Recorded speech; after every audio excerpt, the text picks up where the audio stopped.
Hi hello ನಮಸ್ಕಾರ welcome back to S M study material YouTube channel. Students, mathematics ಎಕ್ಸಾಮ್ಗೆ ಯಾರೆಲ್ಲ ಪ್ರಿಪ್ರೇಷನನ್ನು ಮಾಡ್ತಾ ಇದ್ದೀರಾ ಅವರೆಲ್ಲರಿಗೂ ಕೂಡ ನನ್ನ ಕಡೆಯಿಂದ ಆಲ್ ದ ಬೆಸ್ಟನ್ನು ಹೇಳ್ತೀನಿ. ಹಾಗೆ ಇವತ್ತಿನ ಒಂದು ಕನ್ನಡ ಎಕ್ಸಾಮ್ ಕೂಡ ತುಂಬ ಚೆನ್ನಾಗಿ ಆಗಿದೆ ಅಂತ ಅನ್ಕೋತೀನಿ. ಸೊ ಎಲ್ಲರೂ ಮ್ಯಾಥಮೆಟಿಕ್ಸ್ಗೆ ತುಂಬ ತಲೆ ಕೆಡಿಸ್ಕೊಳ್ತಿದ್ದೀರಾ ಅಂತ ಗೊತ್ತು. ಸೊ ಯಾರೂ ಅಷ್ಟೊಂದು ತಲೆ ಕೆಡಿಸ್ಕೊಂತ ಅವಶ್ಯಕತೆ ಇಲ್ಲ, ಯಾಕಂತಂದರೆ ನಿಮ್ಮ ಎಕ್ಸಾಮ್ಗಳು ತುಂಬ ಚೆನ್ನಾಗಿ ಆಗ್ತವೆ. ಅದ್ರ ಬಗ್ಗೆ ನೀವು ಚಿಂತೆ ಮಾಡಬೇಕಾಗಿದ್ದಿಲ್ಲ.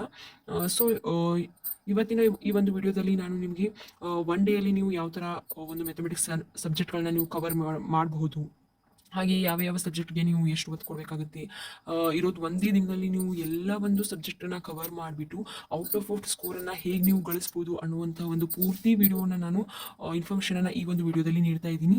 ಸೊ ನೋಡಿ, ಯಾವ ಥರ ನೀವು ಸ್ಕೋರ್ ಮಾಡ್ಬೋದು ಮ್ಯಾಥಮೆಟಿಕ್ಸ್ ಸಬ್ಜೆಕ್ಟ್ದಲ್ಲಿ ಅಂತ ಆಗಿರ್ಬೋದು. ಹಾಗೆ ಇಂಪಾರ್ಟೆಂಟ್ ಟಾಪಿಕ್ಸ್ಗಳನ್ನು ಹಾಗೂ ಇಂಪಾರ್ಟೆಂಟ್ ಕ್ವಶನ್ಸ್ಗಳನ್ನ ವಿತ್ ಆನ್ಸರ್ಸ್ ಮುಖಾಂತರ ನಾನು ಈ ವಿಡಿಯೋದಲ್ಲಿ ನಿಮಗೆ ಎಕ್ಸ್ಪ್ಲನೇಷನನ್ನು ಮಾಡ್ತೀನಿ. ನೀವು ಮೊದಲಿಗೆ ತಿಳ್ಕೊಬೇಕಾಗಿರೋದು ಇಷ್ಟೇ, ಯಾವೊಂದು ಟಾಪಿಕ್ಗೆ, ಯಾವೊಂದು ಚಾಪ್ಟರ್ಗೆ ಎಷ್ಟು ವೇಟೇಜ್ ಇದೆ, ಎಷ್ಟು ಮಾರ್ಕ್ಸ್ ಇದೆ ಅಂತ ತಿಳ್ಕೊಬೇಕು ಫಸ್ಟು. ಹಾಗೆ ನೀವು ಯಾವ ಒಂದು ಟಾಪಿಕ್ಸ್ಗಳು ನಿಮಗೆ ಫಸ್ಟ್ ಯಾವುದು ಈಸಿ ಆಗುತ್ತಲ್ವಾ, ಸೊ ಆ ಒಂದು ಟಾಪಿಕ್ಸನ್ನು ನೀವು ಕವರ್ ಮಾಡಬೇಕಾಗುತ್ತೆ. ಸೊ ನೋಡಿ, ಇಲ್ಲಿ ನಾನು ಮೊದಲಿಗೆ ನಿಮಗೆ ಈಸಿಯೆಸ್ಟ್ ಆಗುವಂಥ ಟಾಪಿಕ್ಸ್ಗಳಾಗಿರ್ಬೋದು, ಹಾಗೆ ಅದ್ರ ಜೊತೆಗೆ ಅವುಗಳಿಗೆ ಯಾವ ಥರ ವೇಟೇಜಸ್ ಇದೆ, ನೀವು ಯಾವ ಥರ ಅವುಗಳನ್ನ ಕವರ್ ಮಾಡಬೇಕು ಅನ್ನೋದನ್ನು ತಿಳಿಸ್ಕೊಡ್ತಾ ಇದ್ದೀನಿ. ಸೊ ಇವಾಗ ರಿಲೇಷನ್ಸ್ ಆ್ಯಂಡ್ ಫಂಕ್ಷನಲ್ಲಿ ನಿಮಗೆ ಗೊತ್ತಿರ್ಬೋದು 9 ಮಾರ್ಕ್ಸ್ ಇರುತ್ತೆ. 9 ಮಾರ್ಕ್ಸಲ್ಲಿ ನಿಮಗೆ 5 ಮಾರ್ಕ್ಸಿಗೆ 1 ಬರುತ್ತೆ, 3 ಮಾರ್ಕ್ಸಿಗೆ ಹಾಗೆ 1 ಮಾರ್ಕ್ಸಿಗೆ ಕೂಡ 1 ಬರುತ್ತೆ. ಸೊ ಇದನ್ನು ಕೂಡ ನೀವು ತುಂಬ ಈಸಿಯಾಗಿ ಇದನ್ನು ಕವರ್ ಮಾಡ್ಬೋದು. ರಿಲೇಷನ್ಸ್ ಆ್ಯಂಡ್ ಫಂಕ್ಷನಲ್ಲಿ ನಿಮಗೆ ಅಷ್ಟೊಂದು ಕಷ್ಟಕರವಾದಂತಹ ಕ್ವಶನ್ಸ್ಗಳೇನು ಬರೋದಿಲ್ಲ, ನೀವು ಈಸಿಯಾಗಿ ಅದನ್ನು ಸಾಲ್ವ್ ಮಾಡ್ಬೋದು ರಿಲೇಷನ್ಸ್ ಆ್ಯಂಡ್ ಫಂಕ್ಷನ್ಗಳಲ್ಲಿ. ಸೊ ಈ ಒಂದು ಚಾಪ್ಟರ್ ಕೂಡ ನಿಮಗೆ ತುಂಬ ಈಸಿಯೆಸ್ಟ್ ಚಾಪ್ಟರ್ ಆಗುತ್ತೆ, ಇದನ್ನು ನೀವು ಕವರ್ ಮಾಡ್ಬೋದು. ಹಾಗೆ ಮ್ಯಾಟ್ರಿಸಸ್ ಅಲ್ಲಿ ಕೂಡ ನಿಮಗೆ 9 ಮಾರ್ಕ್ಸ್ ಇರುತ್ತೆ. 5 ಮಾರ್ಕ್ಸಿಗೆ 1 ಬರುತ್ತೆ, 3 ಮಾರ್ಕ್ಸಿಗೆ ಹಾಗೆ 1 ಮಾರ್ಕ್ಸಿಗೆ ಕೂಡ 1 ಕ್ವಶನ್ ಬರುತ್ತೆ. ಹಾಗೆ ಮ್ಯಾಟ್ರಿಸಸ್ ಅಲ್ಲೂ ಕೂಡ ನಿಮಗೆ ತುಂಬ ಇಂಪಾರ್ಟೆಂಟ್ ಆಗಿರುವಂತಹ ಕ್ವಶನ್ಸ್ಗಳಿವೆ. ಇವನ್ನ ನೀವು ಈಸಿಯಾಗಿ ಕೂಡ ನೀವು ಸಾಲ್ವ್ ಮಾಡ್ಬೋದು. ಸೊ ಈ ಒಂದು ಸಬ್ಜೆಕ್ಟ್ ಕೂಡ ನೀವು ಚಾಯ್ಸಿಂಗಲ್ಲಿ ಇಟ್ಕೋಬೋದು. ನೀವು ಒಂದು ಸ್ಕೋರಿಂಗ್ ಮಾಡುವಂತಹ ಸ್ಟೂಡೆಂಟ್ಸ್ಗಳಾಗಿದ್ದರೆ ನೀವು ಎಲ್ಲವನ್ನೂ ಕೂಡ ಕವರ್ ಮಾಡ್ಬೋದು. ಇಲ್ಲ ನಮಗೆ ಪಾಸ್ ಆದರೆ ಸಾಕು, ಪಾಸ್ ಆಗಲೇಬೇಕು ಅಂತ ಅನ್ನೋರು ಕೂಡ ಈ ಒಂದು 2 ಚಾಪ್ಟರ್ಗಳನ್ನ ನೀವು ಈಸಿಯಾಗಿ ಇದನ್ನು ನೀವು ಸಾಲ್ವ್ ಮಾಡಬಹುದು. ಹಾಗೆ ಡಿಟರ್ಮಿನೆಂಟ್ಸಲ್ಲೂ ಕೂಡ ನಿಮಗೆ 12 ಮಾರ್ಕ್ಸ್ ಇರುತ್ತೆ. 4 ಮಾರ್ಕ್ಸಿಗೆ 5 ಮಾರ್ಕ್ಸಿಗೆ 2 ಮಾರ್ಕ್ಸಿಗೆ 1 ಬೀಳುತ್ತೆ, ಹಾಗೆ 1 ಮಾರ್ಕ್ಸಿಗೂ ಕೂಡ 1 ಕ್ವಶನ್ ಇರುತ್ತೆ. ಹಾಗೆ ಕಂಟಿನ್ಯೂಟಿ ಆ್ಯಂಡ್ ಡಿಫ್ರೆನ್ಷಿಯಬಿಲಿಟಿಯಲ್ಲೂ ಕೂಡ ನಿಮಗೆ 17 ಮಾರ್ಕ್ಸ್ ಇರುತ್ತೆ. ಓಕೆ, ಹಾಗೆ ಅದು ಕೂಡ 4 ಮಾರ್ಕ್ಸಿಗೆ 1 ಕ್ವಶನ್ ಬರುತ್ತೆ ಕಂಟಿನ್ಯೂಟಿ ಆ್ಯಂಡ್ ಡಿಫ್ರೆನ್ಷಿಯಬಿಲಿಟಿಯಲ್ಲಿ. ಹಾಗೆ 5 ಮಾರ್ಕ್ಸಿಗೆ 3 ಮಾರ್ಕ್ಸಿಗೆ ಹಾಗೆ 2 ಮಾರ್ಕ್ಸ್ ಮತ್ತು 1 ಮಾರ್ಕ್ಸಿಗೂ ಕೂಡ 1 ಕ್ವಶನ್ ಬರುತ್ತೆ.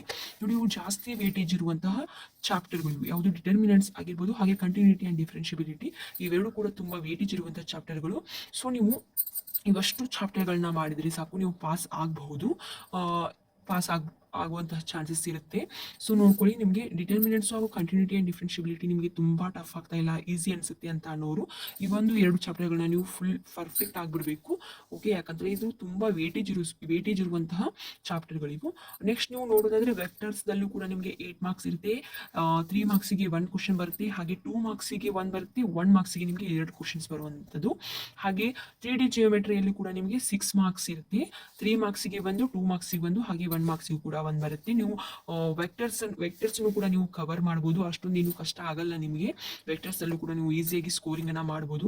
ಕಷ್ಟ ಆಗೋದಂದ್ರೆ ನಿಮಗೆ ಒಂದು ಮಕ್ಕಳು ಏನು ಮಾಡ್ತಾರೆ, ಇಂಟಿಗ್ರೇಷನ್ ಚಾಪ್ಟರ್ನ ಸ್ಕಿಪ್ ಮಾಡ್ತಾರೆ, ಅದು ಡಿಫಿಕಲ್ಟಿ ಆಗುತ್ತೆ ಅಂತ. ಬಟ್ ಹಾಗೆ ಮಾಡೋದಕ್ಕೆ ಹೋಗ್ಬೇಡಿ ಮಕ್ಕಳಿಗೆ, ಮೊದಲಿಗೆ ನೀವು ಇಂಟಿಗ್ರೇಷನ್ ಚಾಪ್ಟರ್ನ ಫಿನಿಶ್ ಮಾಡಿ, ಯಾಕಂತಂದರೆ ಹೈ ವೇಟೇಜ್ ಇರುವಂತಹ ಚಾಪ್ಟರ್ ಅದು 18 ಮಾರ್ಕ್ಸ್ ಇರುತ್ತೆ ನಿಮ್ಗೆ ಅದರಲ್ಲಿ. ಸೊ ಈ ಒಂದು ಚಾಪ್ಟರ್ನ ಹಾಗೂ ಕಂಟಿನ್ಯೂಟಿ ಆ್ಯಂಡ್ ಡಿಫ್ರೆನ್ಷಿಯಬಿಲಿಟಿ ಮತ್ತು ಡಿಟರ್ಮಿನೆಂಟ್ಸ್ನ ನೀವು ಪರ್ಫೆಕ್ಟ್ ಆಗಿಬಿಟ್ರೆ ನೀವು ಸ್ಕೋರಿಂಗ್ ಮಾಡೋದಕ್ಕೆ ತುಂಬಾ ಹೆಲ್ಪ್ ಆಗುತ್ತೆ. ಸೊ ಈ ಒಂದು ಚಾಪ್ಟರ್ನ ಯಾರು ಸ್ಕಿಪ್ ಮಾಡೋದಕ್ಕೆ ಹೋಗಬೇಡಿ. ಹಾಗೆ 3D ಜಿಯೋಮೆಟ್ರಿಯಲ್ಲೂ ಕೂಡ ನಿಮಗೆ 6 ಮಾರ್ಕ್ಸ್ ಇರುತ್ತೆ. ಲೀನಿಯರ್ ಪ್ರೋಗ್ರಾಮ್ ಅಂದರೆ LPP ಯಲ್ಲೂ ಕೂಡ ನಿಮಗೆ 6 ಮಾರ್ಕ್ಸ್ ಇರುತ್ತೆ.